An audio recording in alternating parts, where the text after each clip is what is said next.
KoitCast.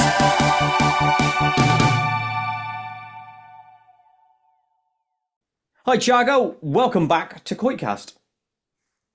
Thank you, my friends. It's a pleasure to be here again. It is lush to have you here again. I had a good time with you last time. And with was it Ash Tofu? Is that the right name for your guy behind you? Yeah. Good. Yeah. One of the aliens behind you was Ash Tofu or something like that. His name. No, the Astolfo, Ash Astolfo. Tofu. Astolfo is the white one, Yeah. and that gray one there. It's Astolfo, the white, and the Robertson. I mean Robert, Yeah. and the new one, Yeah, I was gonna say. little Robert. Little Robert. He's a good one, that one. Yeah, Where did you get him from? yeah, yeah. Here in Brazil, there's people selling it in the street, so I got it. Fair play. Fair play. I like it. So how have you been then since we last spoke? What have you been up to? Wow, a lot of stuff's happened. So I finished my sixth book. Now I have 16 books. The third in English. Also, I participate in a hearing in a Brazilian Chamber of Deputies here in September 16th as well. Hmm. And it's a historical moment here for the Brazilian ufology, because we had in 2022 we had the opportunity to go to the Senate in Brazil, of course, but it's not an official hearing. It's like a celebration of the UFO International Day on June 24th. But now it's official. It's in a hearing in a deputy chamber in a commission. So we had the, all lights was toward us. The press got in touch with us, and we had the opportunity to speak with deputies about the Freedom of Information Act, like in United States, and the demand of disclosure. So I think we did a very well job work there, and we hope that the consequences must be good consequences. We wait for more hearings now with militaries and scientists and testimonies. So I think we did a great job. So it's a big step on the way towards ultimate disclosure, should we ever get Yes, that. Well, I it hope you do. is. So well played on being involved in that. Did you enjoy it, or was it a tense moment for you? No, I enjoyed it. I always enjoy it. Oh, good. It's not tense because here in Brazil we don't have this kind of tension like in United States. But we got attention from the parliament here in Brazil, the Congress here in Brazil. So I think from now on, to the next hearing or the next hearings that we expect to have, I think it is going to be a little more tense because we're going to involve the militaries.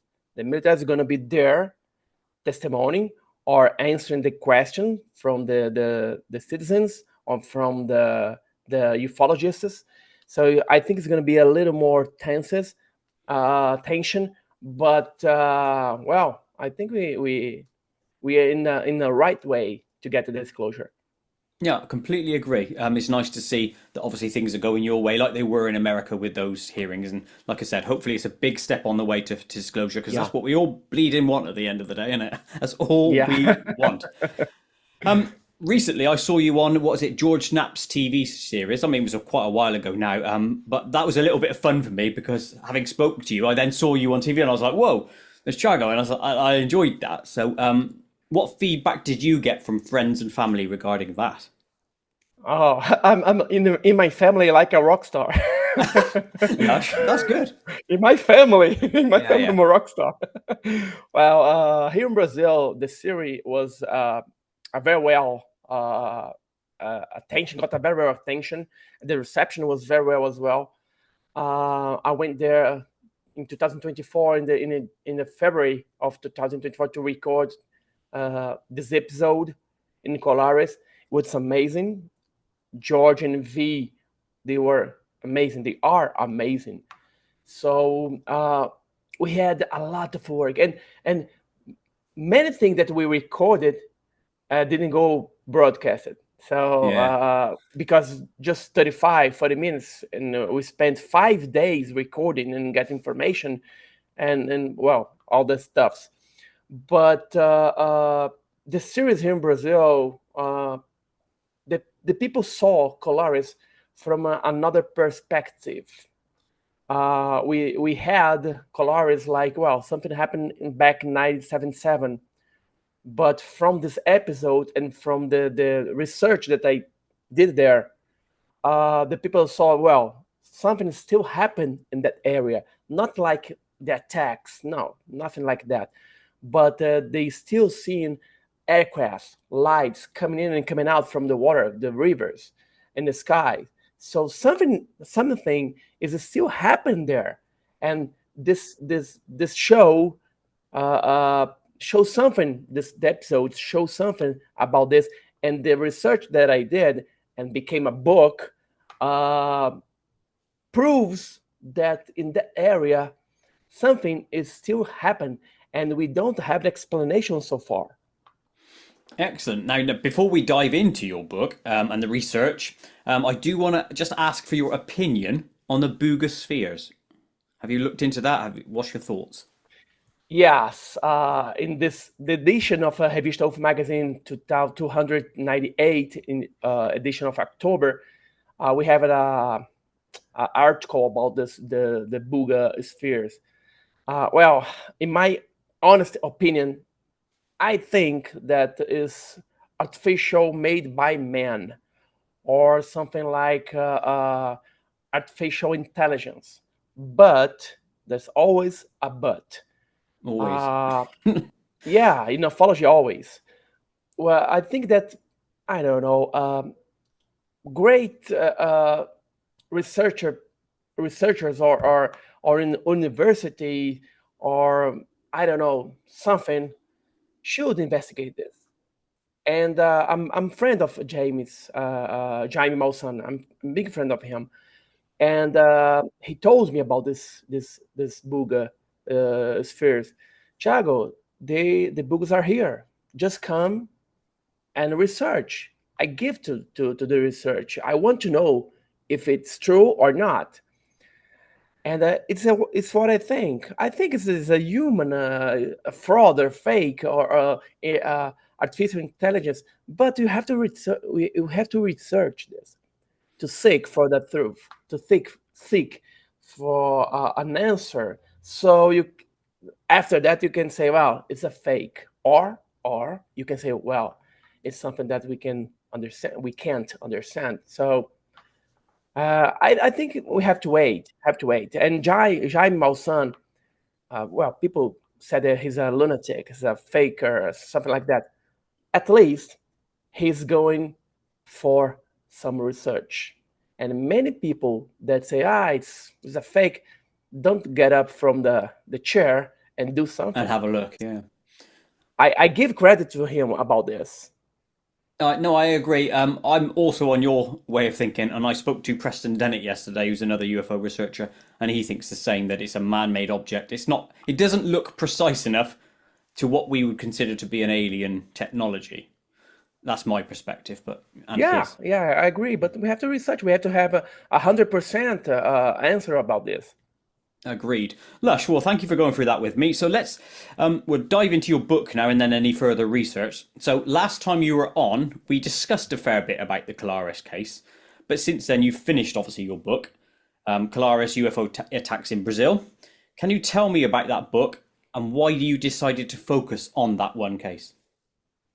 Well, because, I already knew about the Colares attacks. I already knew about Operation Plate and everything about it.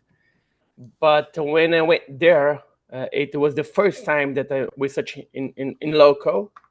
I start to figure out that, well, wait, something still happened here, and I have to collect it, and I have to research it, and to investigate, because there are people that are still afraid of what's going on there, and when they see ufologists or a research that go there to investigate, they come to you and ask, well, sir, I saw this.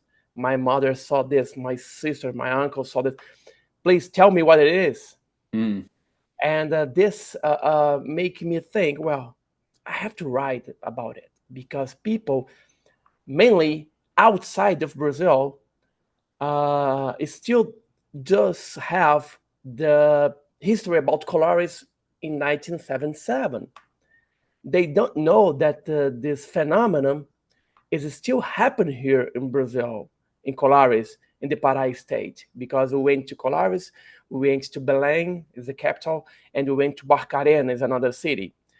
And the people outside of Brazil don't know about this. And that's why I think, well, I have to collect testimony, I have to investigate, and I have to write it down because you're gonna die someday. But the books will be there forever. Yeah, agree. Yeah, you got it.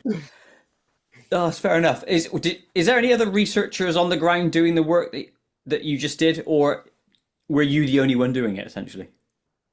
Well, there's still journalists there collecting information, but I'm not investigating like ufologist does. Mm.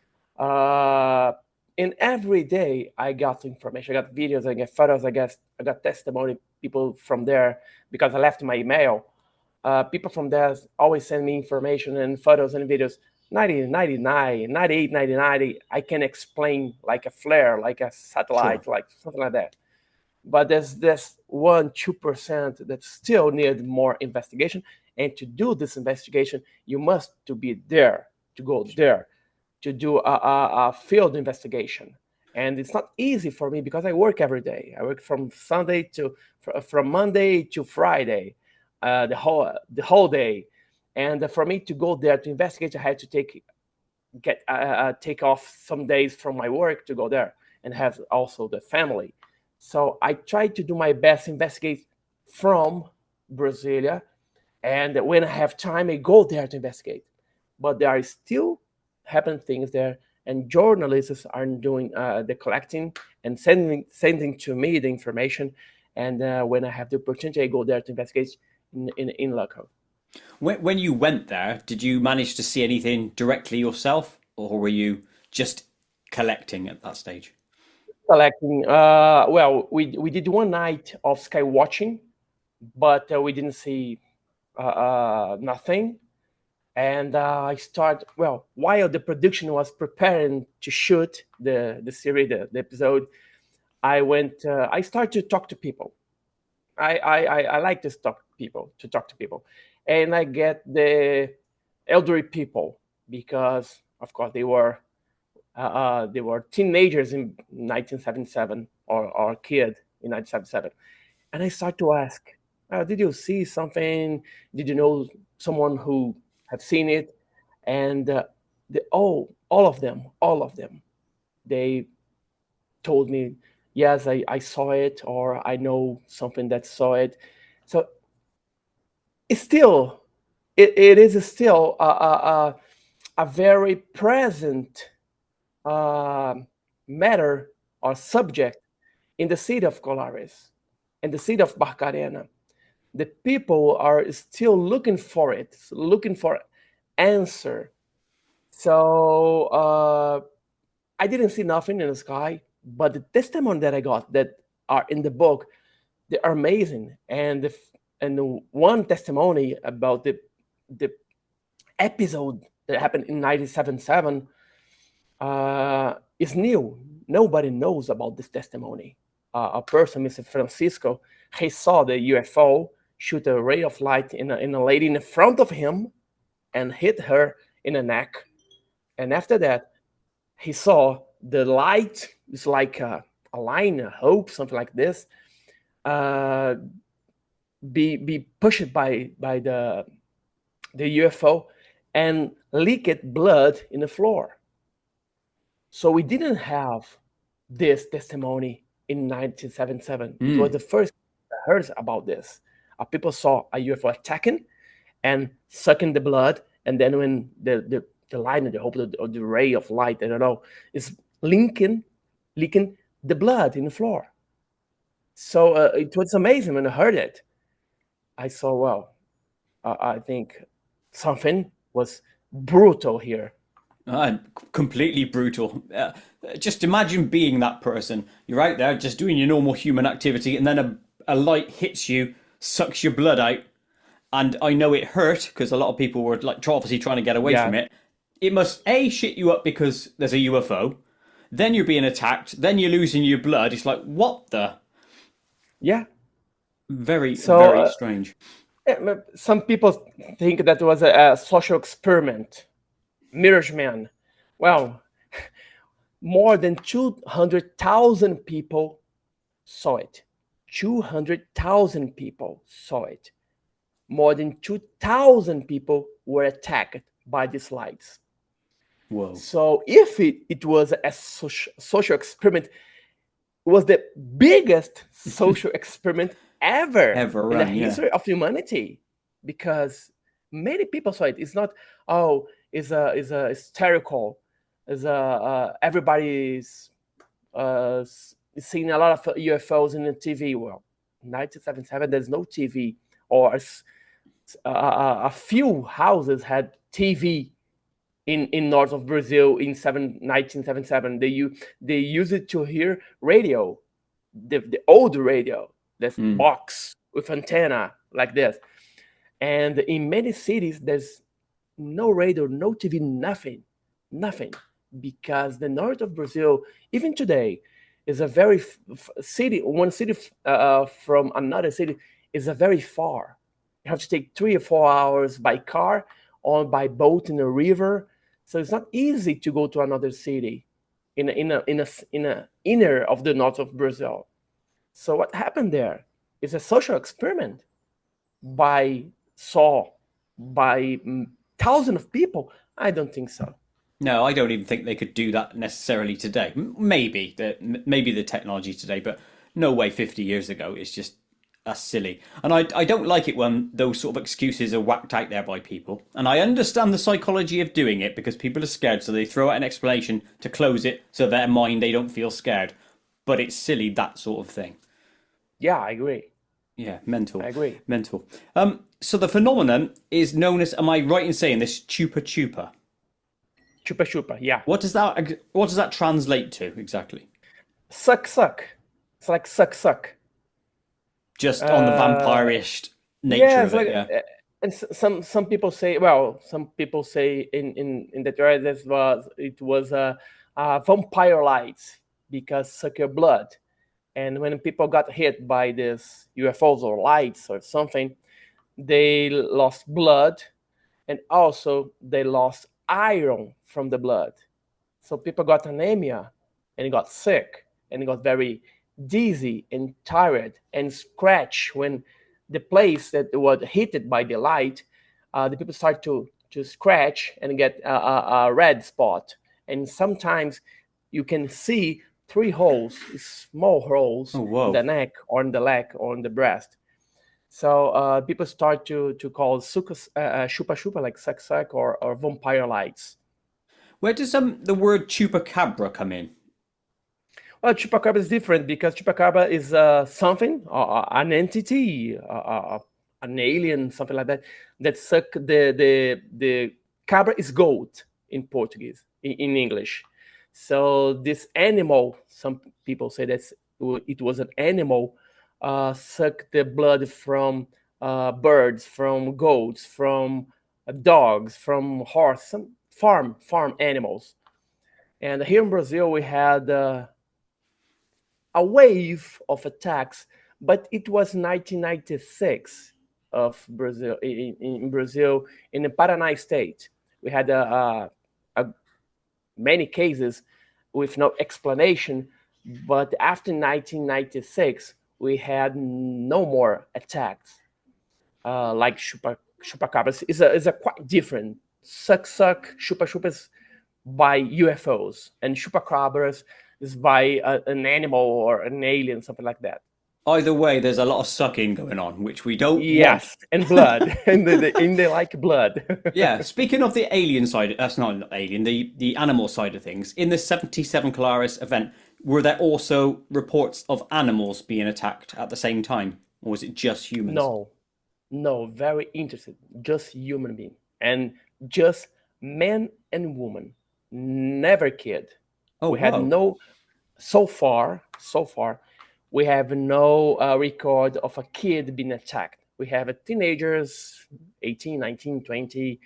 Well, and the reason could be because when the attack started, began, the people start to hide, to escape from the city or leave the city, and those who stayed in the city, they start to shut it down, the doors and the windows, and they stay at home. Well, it was not effective at all. Hmm. But mothers and the elderly people and the kids, they run to the church in Colares, and they stay there praying, while the man and the teenager man, they went to the beach, the Umaita beach, and started to make fireplaces and use shotguns and use metals to clap, to make noise, to try to avoid these lights. It was not effective at all, also. But there's no report from attack animals in that area. It's interesting about the children side of things, and I get the reasoning that you've mentioned, that obviously people will shelter their kids first, hide them away, and if it's, during the night mostly. Was it during the night mostly, or was it throughout the day as well? Yeah, the mostly because, of course, but we have also episodes. It was in the mid of the day, at noon, at the dawn, at the night. There's no, the attacks happen 24 hours a day. Well, that's interesting then, because if that suggests, in a way, some measure of discernment from whoever doing it to avoid kids, which is weird, because what's the difference between kids and adults? Is there anything different with the blood? No, we don't have this information. Besides, all the records, medical records, or the people that are being attacked and went to the hospital disappear. All the Oh reports. yeah, I hate that sort Yeah, of thing, Chago. yeah. We've spoken about that last And time. and I hate it. and I spoke with George Knapp about this, and he said, "I know that they disappear, and I know where the recorders are. They are in United States." Mm.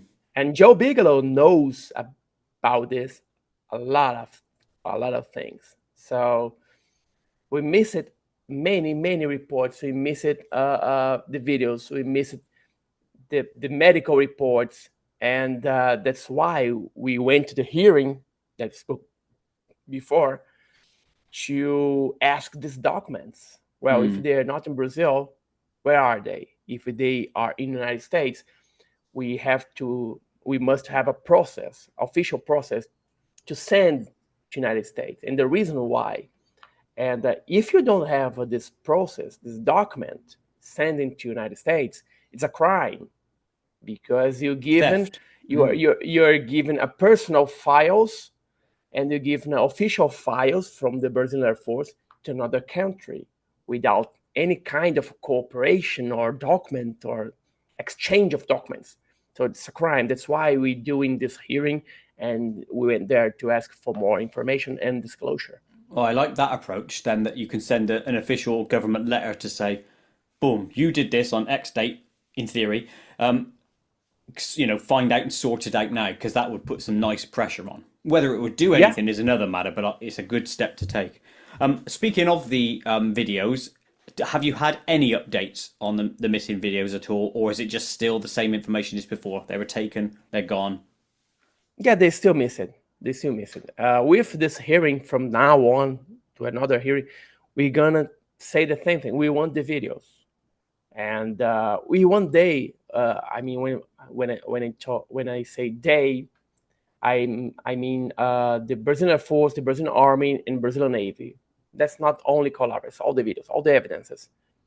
I want we want they to tell us, well, we lost the videos, we destroyed the videos, we gave the videos to another country, or we need an answer. We need an answer because this video existed. This video Put it exists. this way: if they existed, which I know they did, based on what you've said and other people have said, they ain't going to be destroyed. Probably, They'll be somewhere. They'll be somewhere. probably, probably. Yeah. But I think that someone copied these videos. It's a very good evidence just to destroy it. Someone, I think, could make a copy of this because, according to William Giolanda, was the captain of the operation, the leader of the operation, he told to Gevaere Marco Antonio Petit, the video was clear like water. You can see the UFOs, you can see the lights, you can see the shape. So it was a so very good evidence that just destroy it, I think, is a waste of information. Just throw in a trash. I think it's not logical. It's not. No. It's not intelligent. It's not intelligent. No, they're not going to do that. There'll be a vault somewhere with all this stuff that people are studying, and for a real reason. You and I would do the same thing. If we had a video of that stuff, we'd watch it over and over again and try and work out what the hell's going on. No government's been in that sort of stuff.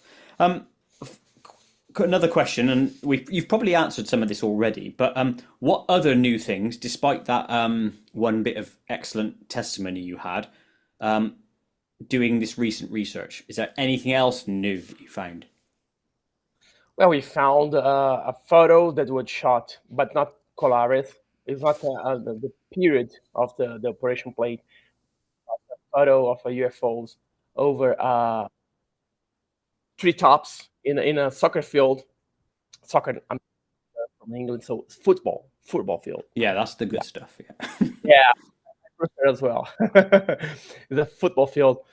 And we got this is a copy of a copy of a copy of a copy. We don't have the original because the people who took it lost it because the cybershot machines like that he had the memory card, and he lost it. But we got this photo. It's in the book, and this photo is amazing. I went there to the place where he took the photo, and I stand side by side the trees where the UFOs were up to over it, and I start to look if there's some kind of tree that was cut, or if there any kind of tree that had the same shape of the UFOs. Like in Brazil, we call a tree called araucaria. Is in Pará state, in Paraná state. It's the south of Brazil. Pará is the north of Brazil. And this araucaria trees, we don't have this in Pará. And the shape of the UFO in that photo is very similar to araucaria tree. And I went there to see if there's some kind of tree or some tree was cut. You can see some evidence that was a tree there, and there's no evidence. And the same time of this photo shot, people found 3 circles in a field, in a grass of the football field. And it was huge, like 10 meters circle, 3, 1 by 1. And around the circle, there was water cockroach. Several water cockroach, and there were 2 or 3 holes in the back of the insects, and nobody know what happened, what did that.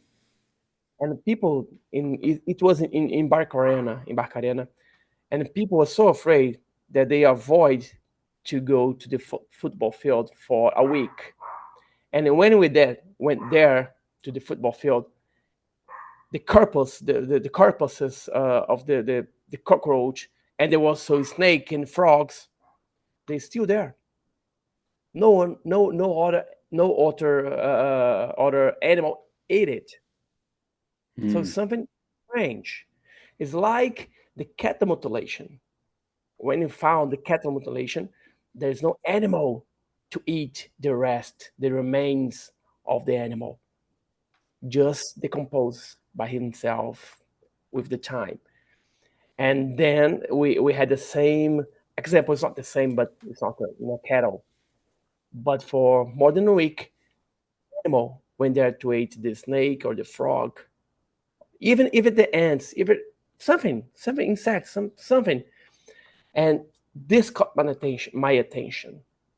And that case happened. We were there in 2024. That case happened in 2019 to 2020.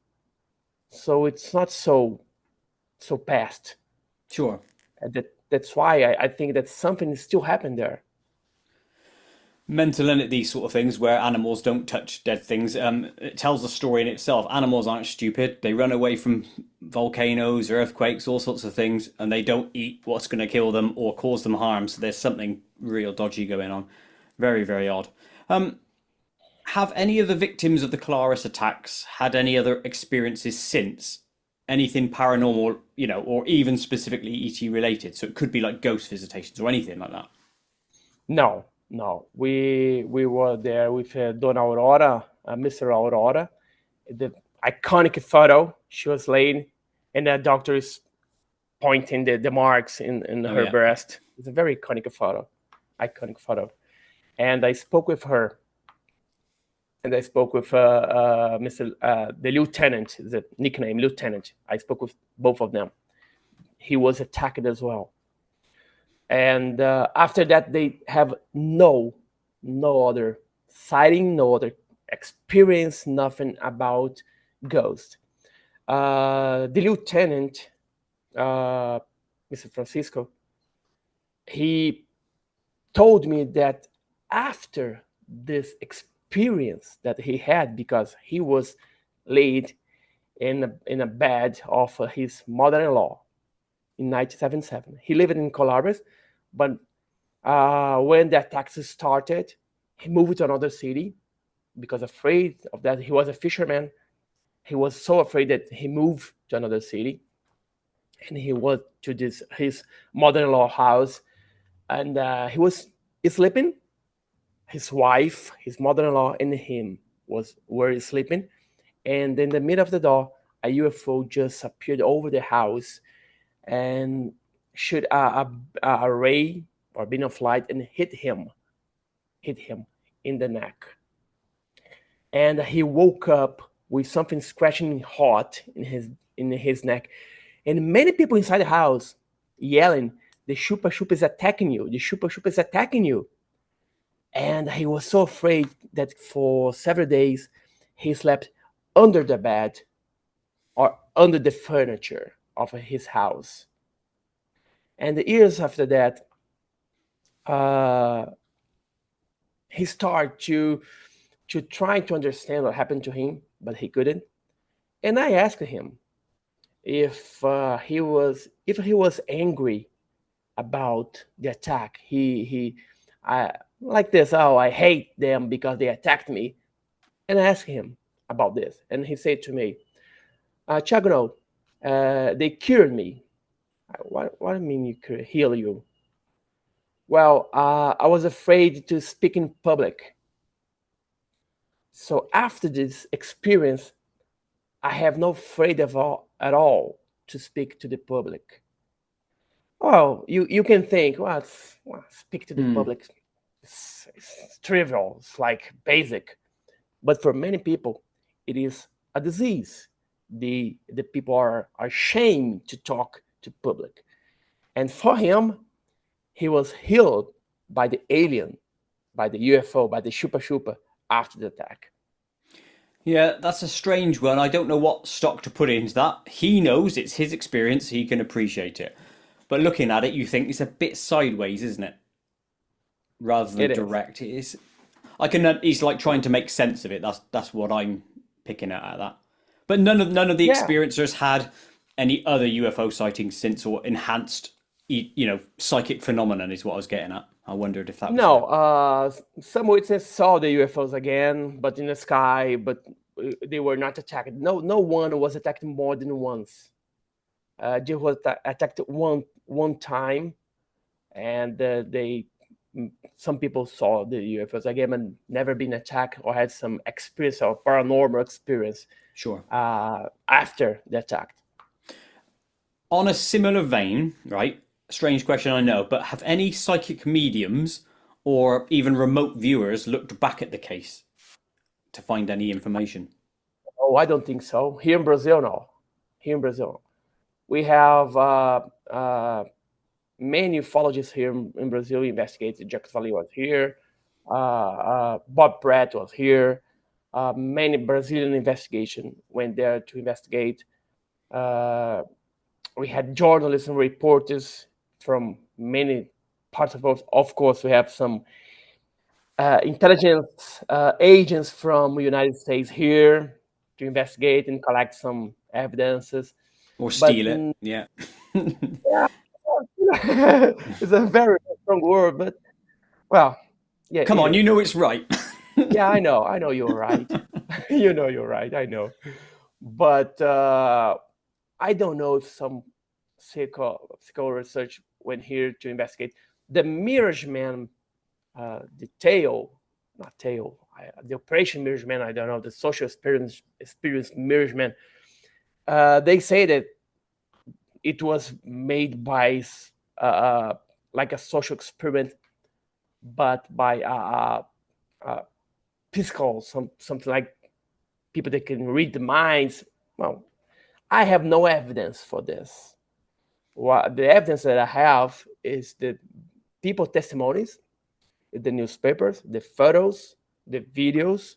I know we don't see the videos, but we have the frames of the video, the photos of the frames of the video. So the video exists.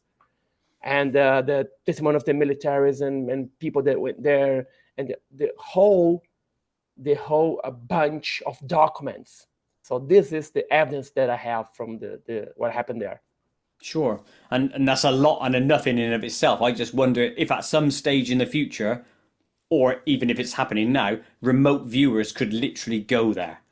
Not, I mean, psychically, and try and work out who is the culprits, who is the victims, what happened, and get all that information. That would be amazing if you could somehow use that as a corroboration as well.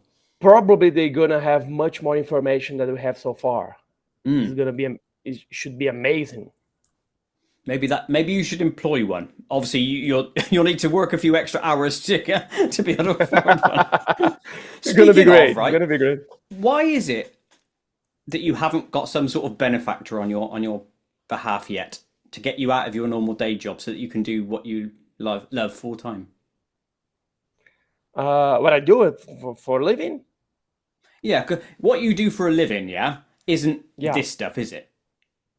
No, isn't no, UFO. No. I'm not a professional ufologist. Let's say. That's here what in Brazil, I mean. We don't live. Yeah, in Brazil, don't live.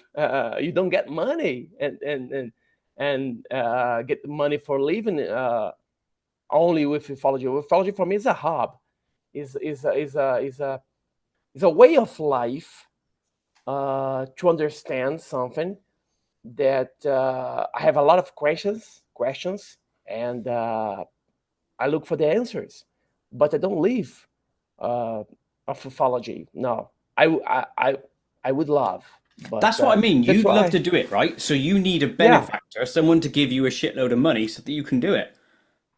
No, it's my money. My money. There's no benefit. I know that's what you do now, but I'm just saying you need someone to give you the money to do it full time. Yes. Yeah. If I had some support, a benefit, something like that, I probably would do much more. But who's gonna benefit me? Who's gonna spend money in a research? I don't know. Done it alone. I'm here. If I won the lottery, I'd lob you some money, but I don't have money either. So yeah. If I win the lottery here as well, I am gonna quit my job and do ufology for 24 hours a day. Right, now here's a question which is going to sound silly, but do you play the lottery? Yes, I do. You do? Okay, because my girlfriend says to me sometimes, when we win the lottery, and I say, well, do you buy tickets? No. Well, how are you going to win then? My wife said the same thing. Are you playing the lottery? Yes, I do. But here in Brazil, I think it's different from the UK. Here in Brazil, we have a lot of lotteries, and every week you have the numbers. You have the lottery round, and you have to play every week.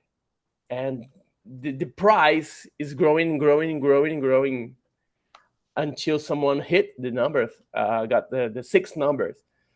In the United States, we have just a big lotto. It's a I don't know how they call. I forgot how they call. It's a big lottery.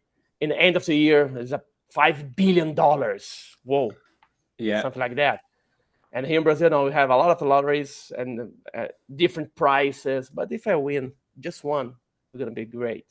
Well, look, I hope you win, and on the same day that you win, I'm going to win, all right? And then I'll still lob you Perfect. some more money to help you Perfect.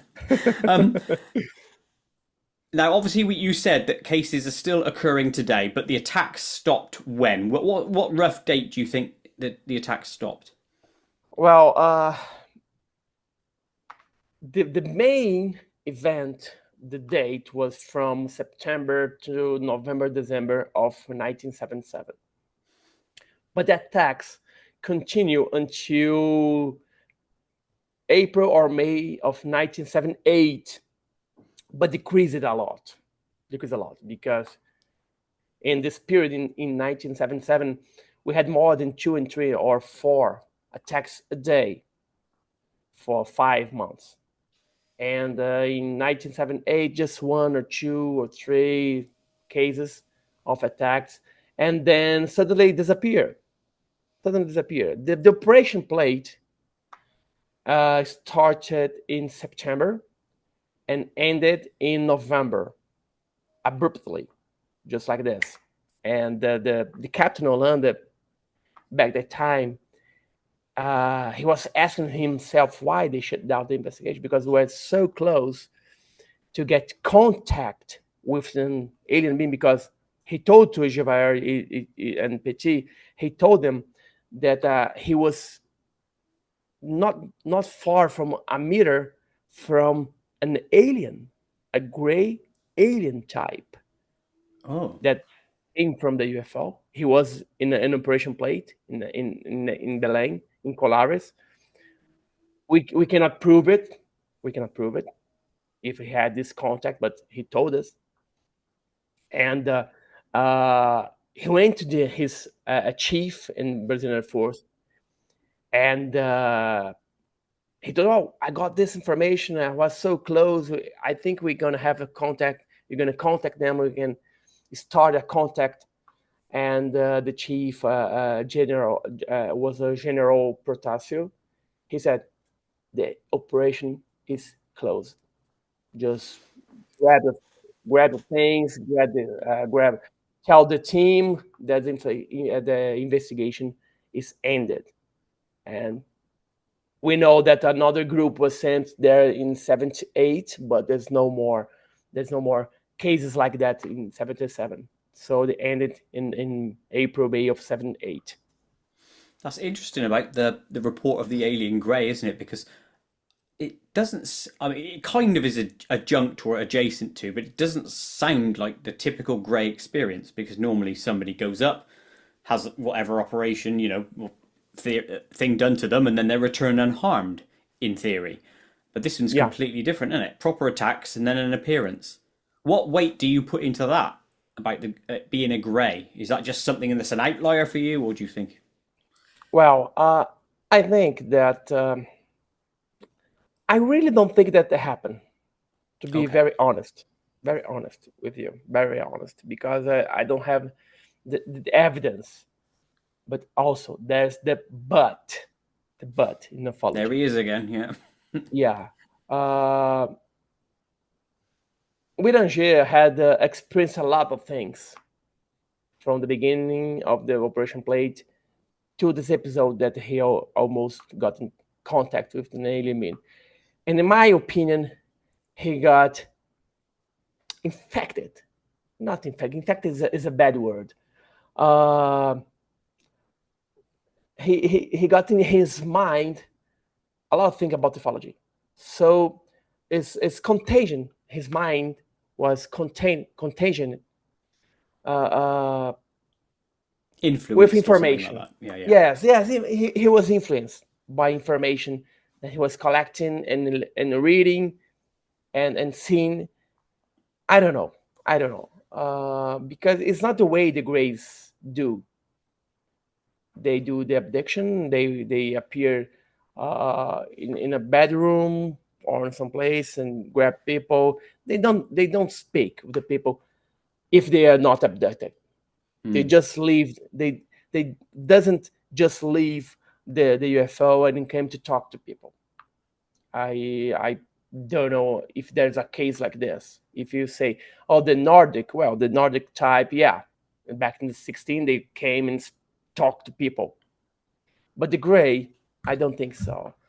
So I think there's had some influence, outside influence, like the media and everything he saw, and the way he started to see the ufologies. I think that's probably he had some influence to share this information, or he invented this information after that, because he told this 20 years after. Ah, okay. Muddying 20 waters years then, yeah. after, yeah. He told it to A.J. Javert and Petit in 1997. The operation plate was 1977.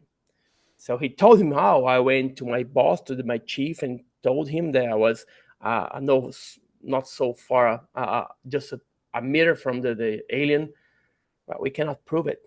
Mm. We just can trust in his testimony, but we don't have the evidence of this, and then we don't have the corroboration of the rest of the team as well. Well, that tells the story then, doesn't it, to a degree? Yeah, Um, yeah. I'm thinking about the end of the event, the window of the event, if you will, when the aliens are no longer there, the UFOs no longer appear. You will have thought about this doing your research and down the years.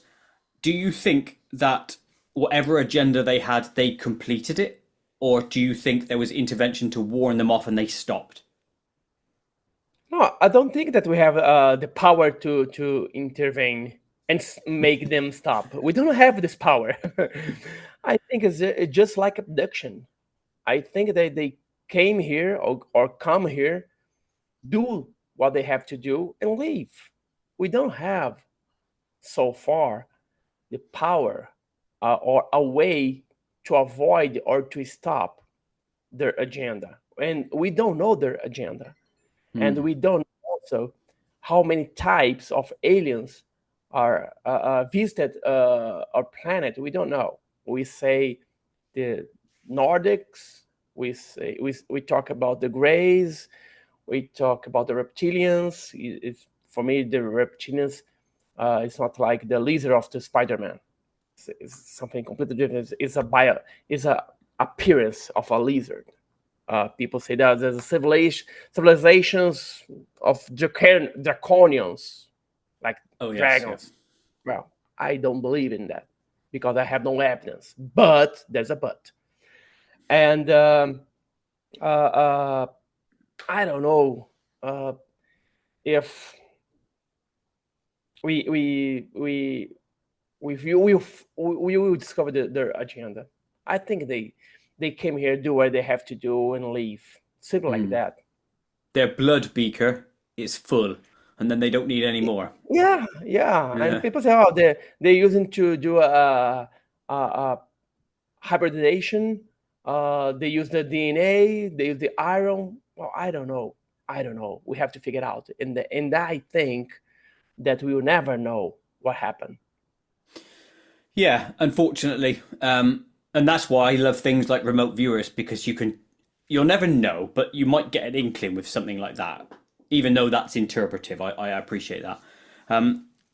Before we dive into the Koit zone and then wrap this up, because I know I'm conscious of time, I do want to talk to you about the zeitgeist of aliens and things that we like, science fiction and stuff like that. So, what did you think of the most recent Marvel movies? We spoke a bit about this last time when we said there was a decline.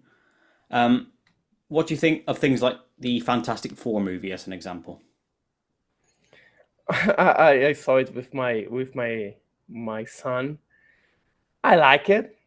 I like it, but for me, the after the Avengers last movie, uh, just had bad movies from Marvel. The Marvels was terrible for me. It was terrible. Thunderbolts for me was terrible, Yeah, I and agree. Fantastic Four was okay. Was okay. Open well. It opened well, didn't I it? I thought. Yeah, and I'm from the old school of Marvels. I'm old school.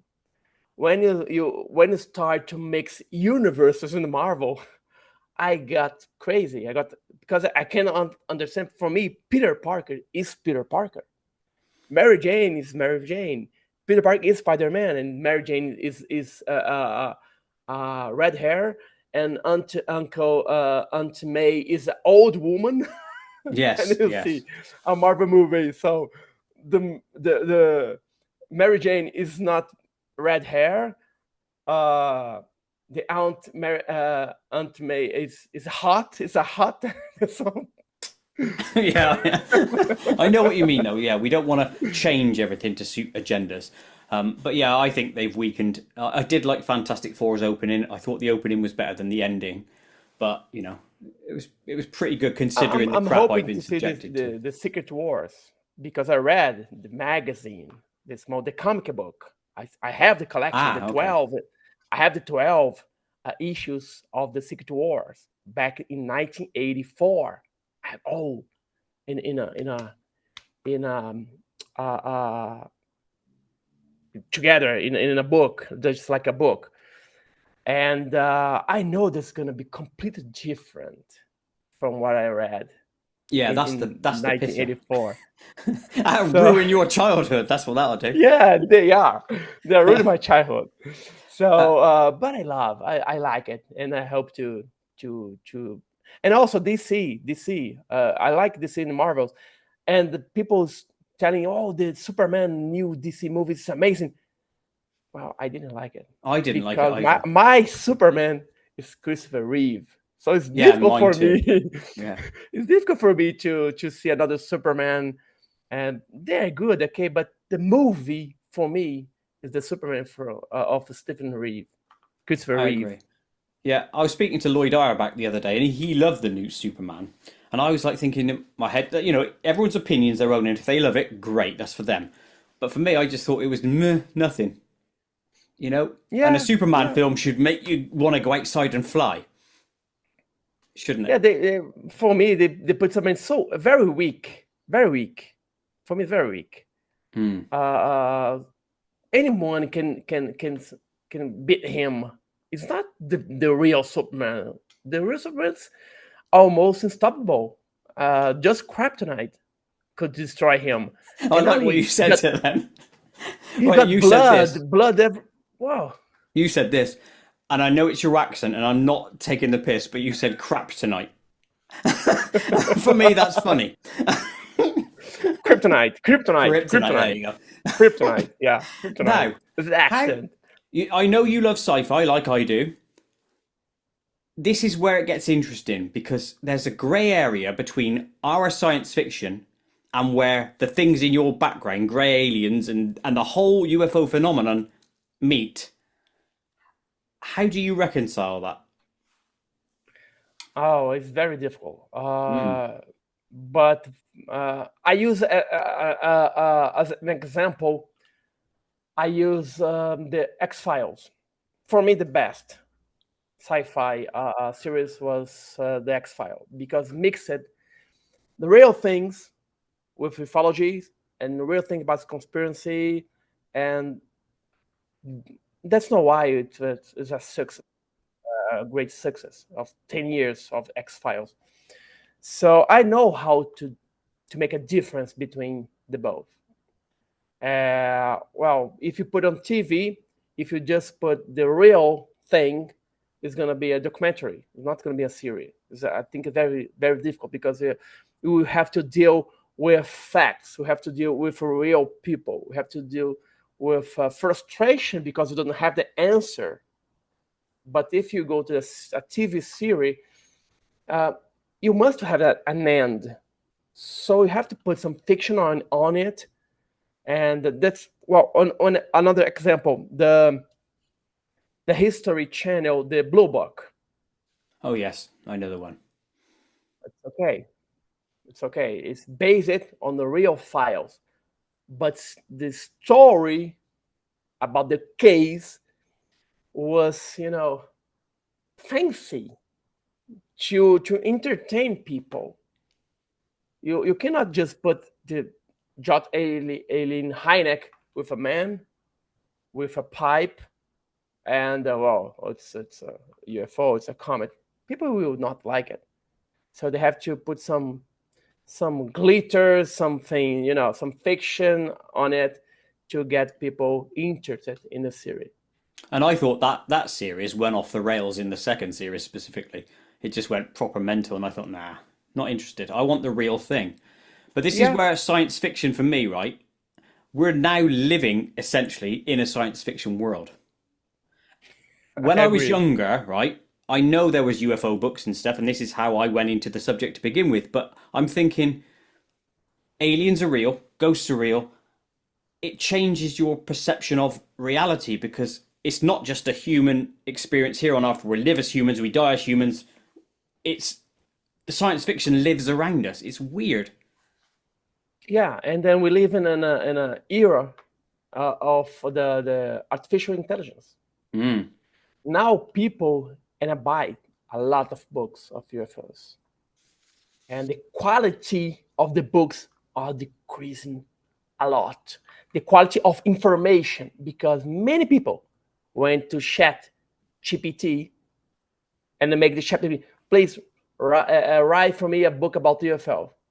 And Chat GPT gives us a 100-page book.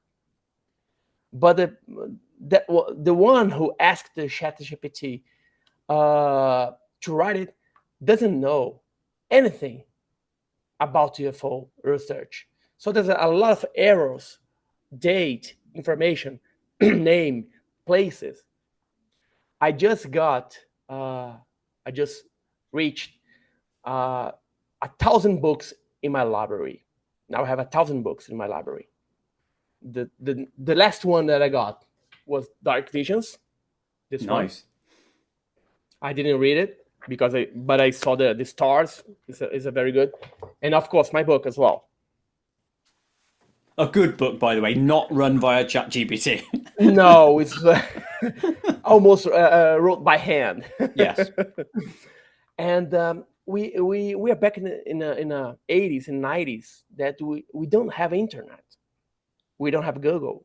We just have books and books of encyclopedias in the shelves or library, yes. Or go to the place to investigate and write by hand and think and write and understand and write. Now it's too easy. And the quality of the research and the quality of the writing a UFO book is getting poor. Of course, the artificial intelligence is important to analyze videos, informations. Okay, but we are missing, I don't know, the touch. I don't know, the feeling. The depth is what it is. Yeah. That's it. Yes, to go to place and interview a witness. We are missing that. We're missing this way we investigate the UFO phenomena, and you can see it in the books. Well, be pleased for yourself that you're not of that ilk and generation, that you do things correctly, and that's all that matters, and then you can live with pride in your own work, and that's what I would do with my stuff. So well played. Now, Thiago, it's time for us to enter for the second time the Koit Zone. Koit Zone! What were you like as a kid? Oh, playing football, of course. Brazilian, man. Yeah. What position did you play? Or everything? Striker. Striker number 9. Yeah. Left foot, right foot header? No, I'm left foot, but I can shoot on the right foot as well. And a header is very good. I'm not completed because I'm not professional. I played in England. I played when I lived in England. Oh, did you? I played in a team, yes, in Alderstone, the city I live. The Abbey Rangers, the name of the team, Abbey Rangers. And I spent 2 or 3 weeks training at Liverpool. Nice. So you must have been pretty good. Yes, but it was in 1994. I was so I missed so much home that I left everything back in England and back to Brazil. I'm so regret about it. It's one of those things, my friend. I should stay. That's it. That's life. You know, you are where you are because of what you chose. I still play football now. I mean, I'm 50. You're the similar age as me. Yeah. I still play for super vets and vets football, although I'm injured at the moment. So if you ever get a chance to come back over to England, you can come and play for us on a training day or training game or something. Great. Yeah, be worth it. Here's a nice one. What's the worst smell? Vomit. Yeah, I'm with you on that one. Oh no! Here in Brazil, there's a fruit called piqui. Right. Piqui. Piqui. Man, it's like a dead corpus. Something like it's terrible, and people love it with rice. And you cannot bite the fruit because there's spine inside it. So really? Wow, Jesus! Everything's trying to kill you. Yeah.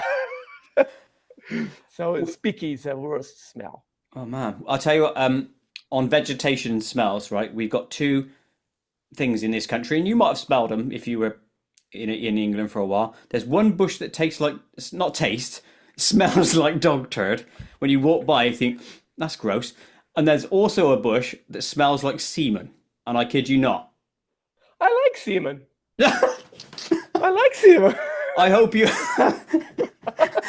haven't translated that in your head wrong. But anyway, let's move on quickly from that one. How many sugars in your tea? Well, here in Brazil, we prefer coffee.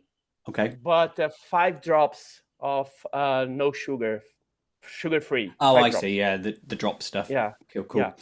Yeah. That's funny. I've written this down actually. When was the last time you stepped in a dog turd? The doctor today. I went to make a blood exam. No, I think you heard me wrong. When was the last time you stepped in a dog poo or a dog turd? Oh, no, dog poo. Sorry. I'm saying doctor. Yeah, no. Poo. Well, every day. I have 2 dogs. Ah, there you go. Not today, but yesterday, yeah. Oh, gross. What is the most physical pain you've ever experienced? Oh, stone in a. It's not legs. Kidney. Knee. Kidney. Yeah. Yeah, I've heard that's really bad.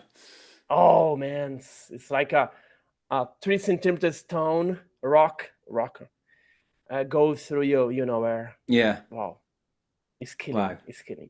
Oh, I imagine. It's amazing. Gross. What is your favorite fairground ride?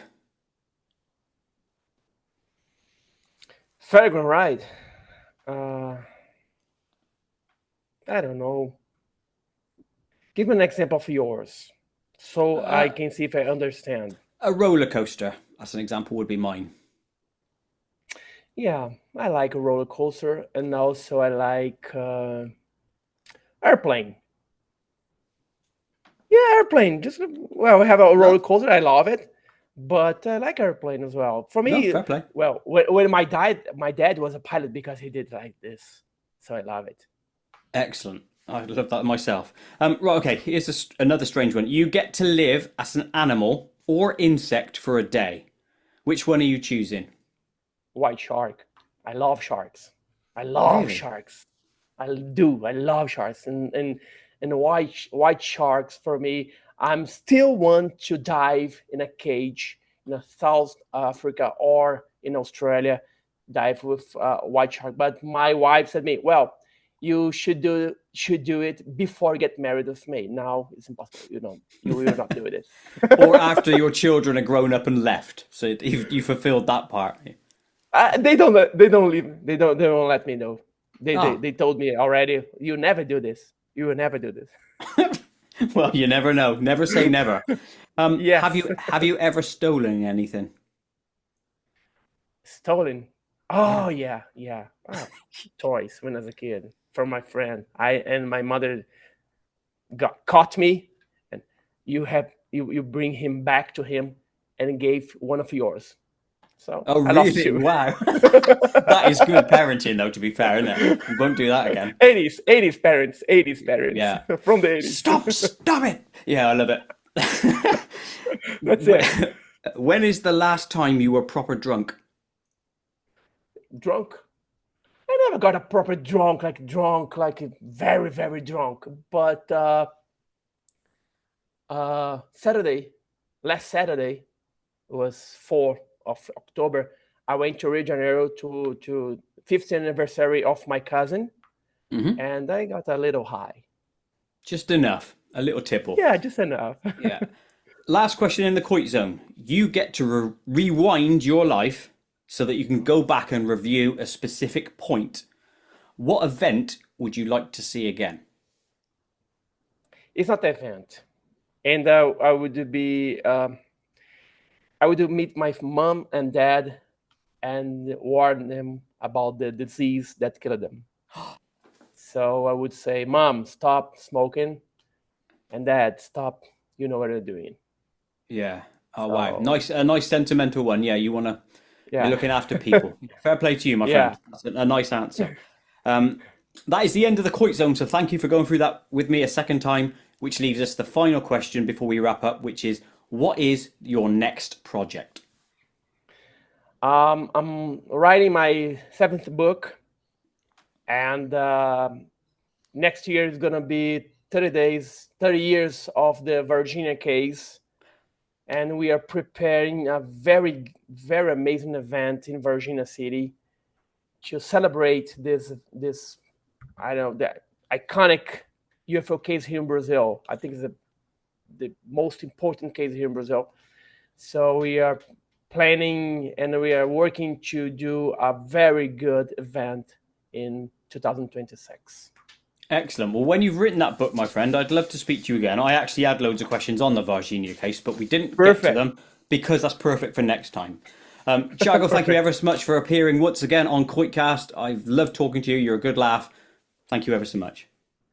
Thank you very much, my friend. Thank you for everybody who are listening and watching us. And when I go to England, we're going to play some football. Yeah, please do. Everyone listening or watching, check out links in the description to Thiago's site. Go and buy his books. It's good stuff. Go and get them. And other than that, we will see you on the next episode. Goodbye, everyone.